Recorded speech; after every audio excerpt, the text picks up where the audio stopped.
Very excited to be talking about our responder use of force course that we're rolling out this week.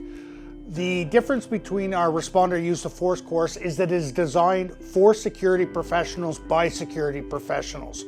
We are taking this course and the material in and making sure that it is a skill that can be used by security, entry-level security, that will keep them safer, more professional, and be able to make better decisions. Ultimately, use of force is a physical skill, and it's a very perishable skill. If you wait 12 months and recertify again, maybe you've learned something from the last year, but in that last year, if you needed to count on those skills in a high-stress situation, I wouldn't bank on you executing the same way you would in a safe environment with controls and training and an instructor to point out what to do. The responder level use of force also has various other elements included in it to make it a comprehensive course. The first one is tactical communication.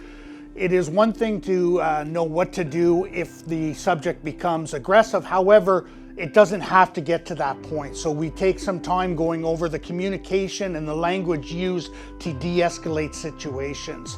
And the other thing we want to add in is some defensive tactics. As the saying goes, it takes two people to make peace, it only takes one person to make war. So we want to make sure that if that other person is bent on war, that the security guard is safe. So we teach defensive tactics, keeping it simple so that they are able to apply it in a real high pressure situation. One of the goals with this program and why we ultimately even started exploring creating the program was because we wanted to bring more professionalism to a use of force training for security guards.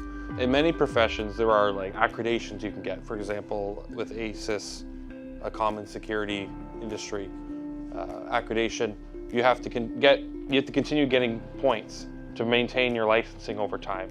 With use of force, you just train once a year, and then you train the next year, and your employer just checks a box.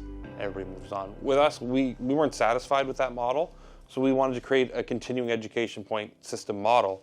So then I, as an instructor, know that you've been keeping up with your training, and I know when you come back in a year, hopefully, and you recertify through us, that you've gotten better through the year. I can see what training you've done, and I can see maybe what training I could recommend to supplement your skills. So is this more work than a traditional use of force model? Yes. But does that mean that we shouldn't do it? No, we should do it. We need to raise the standard. People are getting hurt, and this is a way that we can address that. One of the common questions that we get in our use of force training is, what if this happens? What if that happens? What if they do this? What if they do that? What if they're bigger than me? What if they're smaller than me? And the easiest answer is, you need to keep training. We can't give you all these answers in 8 hours, but we probably can't give you all of the answers. You have to go find those answers. You need to be curious, go train in other martial arts, and learn more to answer these questions, because ultimately in an 8-hour program, you can't get every answer to every self-defense question you've ever had. You need to gain the skills, you need to get the experience.